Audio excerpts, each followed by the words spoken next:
Un encuentro con su palabra, porque secase la hierba, marchitase la flor, mas la palabra de Dios permanece para siempre. Con ustedes, el doctor José Ricardo Arias Quintero.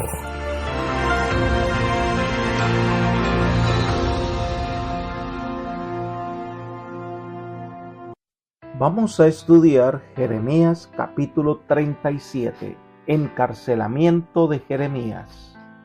Te invito a orar. Padre nuestro que estás en el cielo, santificado sea tu santo nombre.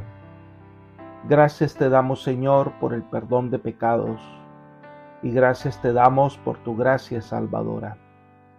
Queremos en este momento, Señor, abrir tu palabra y estudiar este capítulo de Jeremías. Para ello necesitamos que tú estés con nosotros, que tú seas nuestro guía, nos expliques tu palabra. Llena nuestros corazones de paz. Gracias por escucharnos, te lo pedimos en Jesús. Amén. El capítulo 37 de Jeremías comienza la narración que incluye hasta el capítulo 39 sobre la vida trágica de Jeremías en el último periodo del asedio de Jerusalén por los caldeos.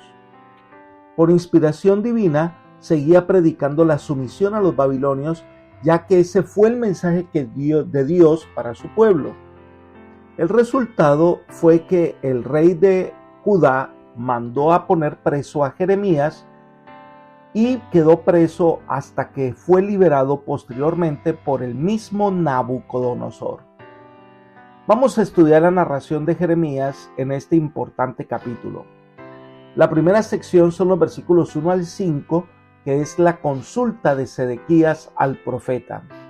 Leamos los versículos 1 y 2. El rey Sedequías, hijo de Josías, al cual Nabucodonosor, rey de Babilonia, había puesto como rey en la tierra de Judá, empezó a reinar en lugar de Joaquín, hijo de Joacín, pero ni él, ni sus siervos, ni el pueblo de la tierra obedecieron las palabras que el Señor había dicho por medio del profeta Jeremías. El rey Sedequías fue un rey títere de los babilonios. Aunque era el heredero legítimo del trono, juró lealtad al rey de Babilonia, pero pocos años después de ese juramento, hizo alianzas con varias naciones vecinas contra Babilonia. Esta conducta de Sedequías y de sus consejeros fue el causante de la tragedia que termina con la destrucción de Judá en el año 586 a.C. Por eso el texto es enfático en mostrar que no quiso obedecer a las indicaciones del Señor, aunque reconocía a Jeremías como un profeta del Señor. Leamos el versículo 3. El rey Sedequías envió a Jucal, hijo de Selemías, y al sacerdote Sofonías, hijo de Maasías, para que dijeran al profeta Jeremías: por favor, ora por nosotros al Señor nuestro Dios. Parece que Sedequías personalmente aceptaba a Jeremías como verdadero profeta. Aunque no se lo dice explícitamente, el contexto implica que Jeremías respondió al pedido del rey para que rogara por él. Según se deduce del relato, poco después de este pedido el ejército egipcio se retiró de Jerusalén. Más tarde Sedequías se entrevistó secretamente con el profeta. Entonces parece que manifestó por lo menos un temor secreto, sino una profunda convicción de que Jeremías fuera un mensajero inspirado por Dios. Si estas observaciones resultan válidas, da la impresión de que las decisiones de Sedequías reflejan más vacilación que duda o incredulidad. Si Sedequías hubiera tenido el valor para seguir sus convicciones, la suerte de Jerusalén podría haber sido muy diferente. Leamos los versículos 4 y 5. Jeremías entraba y salía en medio del pueblo porque todavía no lo habían puesto en la cárcel. El ejército del faraón había salido de Egipto y cuando la noticia acerca de ello llegó a oídos de los caldeos que tenían sitiada Jerusalén, estos se fueron de Jerusalén. Todavía Jeremías no estaba preso, así que tenía libertad para moverse de un lugar a otro. Pero hay un hecho interesante que involucra al ejército egipcio. Este incidente sin duda se produjo por el acuerdo que hubo entre Jofra, llamado Apríes por los griegos, y Sedequías para hacer frente a Nabucodonosor. Los ejércitos egipcios casi siempre estaban bien equipados con carros y caballos y eran capaces de llevar a cabo operaciones de asedio. Y la historia nos dice que los egipcios trataron de enfrentar a los babilonios, pero finalmente fueron destruidos. Veamos el comentario que nos da la señora Elena de White. Ella dice: los egipcios procuraron acudir en auxilio de la ciudad sitiada y los caldeos, a fin de impedírselo, levantaron por un tiempo el sitio de la capital judía. Renació la esperanza en el corazón de Sedequías y envió un mensajero a Jeremías para pedirle que orase a Dios en favor de la nación hebrea. Libro Profetas y Reyes, página 333. Esto fue lo que hizo que los babilonios interrumpieran el asedio que tenían sobre Jerusalén, quizás en respuesta a la oración de Jeremías. Pero una vez terminó de destruir a Egipto, los babilonios vuelven a reanudar el asedio contra Judá. La segunda parte de nuestro estudio del capítulo 37 de Jeremías son los versículos 6 al 10, donde se consigna la respuesta de Dios ante la oración que el rey le pidió al profeta que hiciera. Leamos los versículos 6 al 8. Entonces vino la palabra del Señor al profeta Jeremías diciendo: así ha dicho el Señor Dios de Israel, que digan al rey de Judá que los envió para que me consultaran. He aquí que el ejército del faraón que salió en su auxilio va a regresar a su tierra, a Egipto. Entonces los caldeos volverán a combatir contra esta ciudad, la tomarán y la incendiarán. Cuando Sedequías pidió ayuda a Egipto, rompió su pacto con Babilonia, pero Egipto no podía hacerle frente a Babilonia. El Señor les muestra que aunque el asedio a Jerusalén sufre una pausa por el conflicto Babilonia-Egipto, pero Babilonia ganará y volverá a Jerusalén para destruirla. Su confianza puesta en esta nación fue inútil. En vez de hacer lo que Dios había ordenado, la respuesta de Jeremías a la consulta del rey Sedequías no pudo ser más desconsoladora. El ejército babilonia volverá con nuevos ímpetus a asediar la ciudad y la incendiará. La sentencia del Señor sigue en los versículos 9 y 10. Así ha dicho el Señor: no se engañen a ustedes mismos diciendo: los caldeos se han ido definitivamente de nosotros, porque no se irán, pues aun cuando derrotaran a todo el ejército de los caldeos que combaten contra ustedes, y quedara de ellos solo algunos hombres heridos, cada uno en su tienda, se levantarán y prenderán fuego a esta ciudad. Vanas fueron las esperanzas del rey de Judá y de sus consejeros de que Egipto pudiera salvarlos de la mano de los babilonios. El Señor advierte que la destrucción de Jerusalén será un acontecimiento seguro, tanto que si Egipto tuviera éxito y diezmara al ejército de Babilonia, aún así estos hombres vendrán e incendiarán la ciudad. No se hagan vanas ilusiones. Algo que ocurre en este lapso es que hombres piadosos de Jerusalén deciden colocar el arca sagrada lejos del alcance de los babilonios, y entonces tomaron el arca y la escondieron.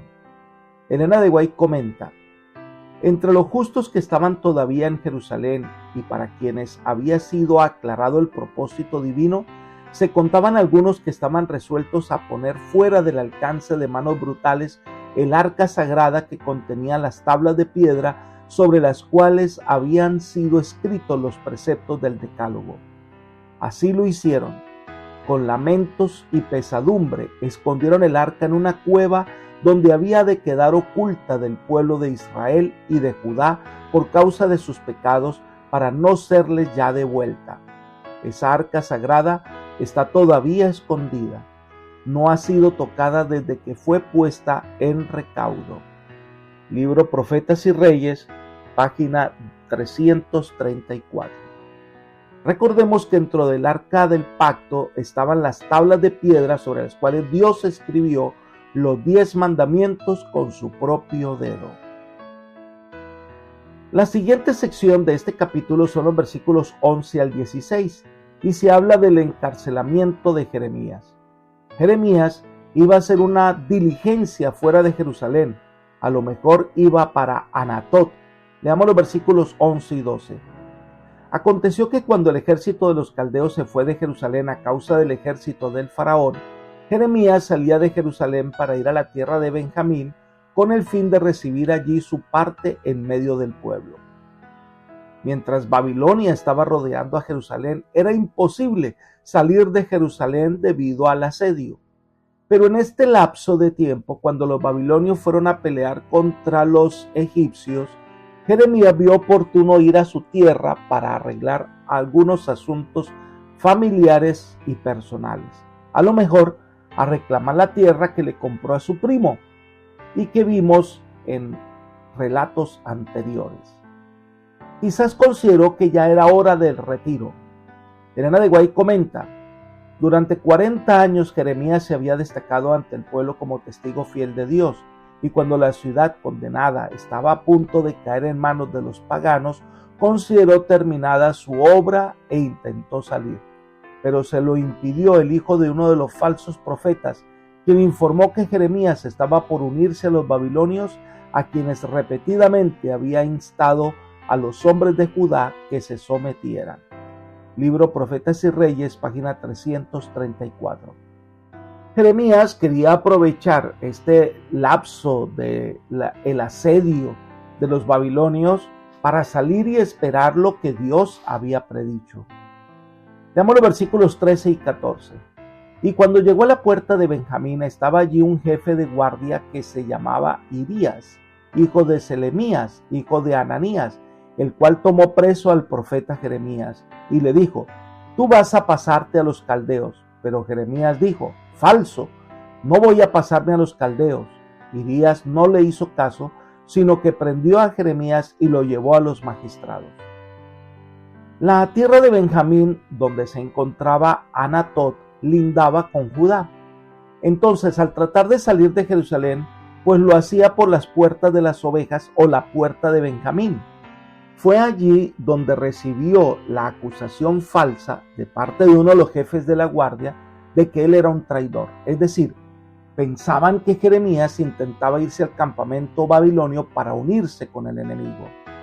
Leamos los versículos 15 y 16. Los magistrados se enfurecieron contra Jeremías y lo azotaron. Luego lo pusieron en la prisión en casa del escriba Jonatán, porque habían convertido aquella casa en cárcel. Entró pues Jeremías en el calabozo, en las celdas, y allí permaneció por muchos días. Lo cierto es que aquellos que rechazaron el consejo de Jeremías de unirse a Babilonia, cuando el asedio se suspendió por la llegada de los egipcios, estos sintieron que el asunto estaba resuelto y endurecieron su opinión. Cuando viene este soldado acusando a Jeremías de traición y que se iba a pasar a los babilonios, aunque el profeta lo negó rotundamente, dice que llenos de ira lo tomaron preso, lo azotaron y allí estuvo aproximadamente un año. En la última sección del capítulo 37, que son los versículos 17 al 21, Jeremías suplica al rey que lo deje libre. Versículo 17. Entonces el rey Sedequías envió a sacarlo de allí y lo consultó secretamente en su casa diciendo: ¿hay palabra de parte del Señor? Jeremías dijo: sí, la hay, y añadió: serás entregado en manos del rey de Babilonia. Mientras tanto, las circunstancias habían cambiado. Después de haber vencido a los egipcios, las tropas de Nabucodonosor iban a volver de nuevo a poner sitio a Jerusalén. Las ilusiones de liberación fomentadas por los falsos profetas se desvanecían, y el rey empezó a pensar de nuevo en las predicciones sombrías de Jeremías, que tenían todos los visos de un profeta auténtico. El rey no aprobaba el duro trato que se le había estado dando al profeta, pero parecía tener miedo de sus consejeros. El pusilánime Sedequías mandó a llamar a Jeremías secretamente, esperando que por medio del profeta pudiera recibir una palabra de Jehová que lo favoreciera. Elena de Guay lo describe así: el rey no se atrevió a manifestar abiertamente fe en Jeremías. Aunque el temor le impulsaba a solicitarle información en particular, Era demasiado débil para arrostrar la desaprobación de sus príncipes y del pueblo, sometiéndose a la voluntad de Dios según se lo declaraba el profeta. Libro Profetas y Reyes, página 335. El profeta, con valor y sin ceder a la tentación de modificar su mensaje para librarse de mayores persecuciones de sus enemigos, el anciano repite con dureza su predicción anterior: Sedequías será llevado cautivo por los babilonios. Elena de White describe ese momento como una súplica de parte de Dios para salvar al rey y a su nación. Ella escribió: con lágrimas en los ojos, Jeremías suplicó al rey que se salvara a él mismo y al pueblo. Con angustia de espíritu le aseguró que no escaparía con vida y que todas sus posesiones caerían en manos del rey de Babilonia. Tenía la oportunidad de salvar la ciudad, pero había emprendido el mal camino y no estaba dispuesto a volver sobre sus pasos. Decidió seguir el consejo de los falsos profetas y de los hombres a quienes despreciaba y ridiculizaban su debilidad de carácter porque se rendía tan prontamente a sus deseos. Se dio la noble libertad de su humanidad para convertirse en un atemorizado esclavo de la opinión pública. Aunque no tenía ningún propósito malvado, carecía de resolución necesaria para mantenerse firme al lado de la verdad. Aunque estaba convencido de que Jeremías decía la verdad, no poseía el talante moral para obedecer su consejo, sino que se obstinó en avanzar en la dirección equivocada. Testimonios para la Iglesia, tomo 4, página 182. Qué tremenda la actitud de un rey que podía haber salvado a su pueblo, pero que su vacilación lo llevó por el camino equivocado. Sigamos leyendo el mensaje de Jeremías a Sedequías en los versículos 18 al 20. Dijo también Jeremías al rey Sedequías: ¿en qué he pecado contra ti, contra tus servidores y contra todo este pueblo para que me pongan en la cárcel? ¿Dónde están sus profetas que les profetizaron diciendo: no vendrá el rey de Babilonia contra ustedes ni contra esta tierra? Ahora pues escucha, mi señor rey, llegue mi súplica a tu presencia. No me hagas volver a la casa del escriba Jonatán, no sea que allí me muera. Jeremías le advierte que no haga caso a los profetas falsos. Sin duda, el rey de Babilonia vendrá y traerá dolor. Jeremías le dice que es mejor seguir las indicaciones de Dios, pero el profeta le pide al rey que lo deje en libertad, que es consciente que Jeremías habla en nombre de Dios y que no debía estar en la cárcel. Pero es que Sedequías es un rey débil, que no es capaz de identificarse con la justicia, sino que va a seguir el camino de la mayoría. Su fin es la destrucción. Y terminamos el capítulo 37 de Jeremías con el versículo 21. Dice: entonces el rey Sedequías dio órdenes para que custodiaran a Jeremías en el patio de la guardia, haciendo que se le diera cada día una torta de pan de la calle de los panaderos, hasta que todo el pan de la ciudad se agotara. Así quedó Jeremías en el patio de la guardia. El traslado se hizo efectivo. Sin embargo, Jeremías siguió en la cárcel que estaba en la casa del rey. Allí permaneció hasta que la ciudad fue tomada por los babilonios. Apreciado amigo y hermano, muchas veces cometemos el error de pensar que en las cosas espirituales debemos darnos más tiempo. A veces nos asusta hacer un compromiso con Dios. Muchas veces dilatamos nuestra entrega a Dios y muchas veces nos falta determinación. Pero es hora de levantarnos y caer a los pies del Salvador. Es el único lugar donde podemos encontrar paz y salvación.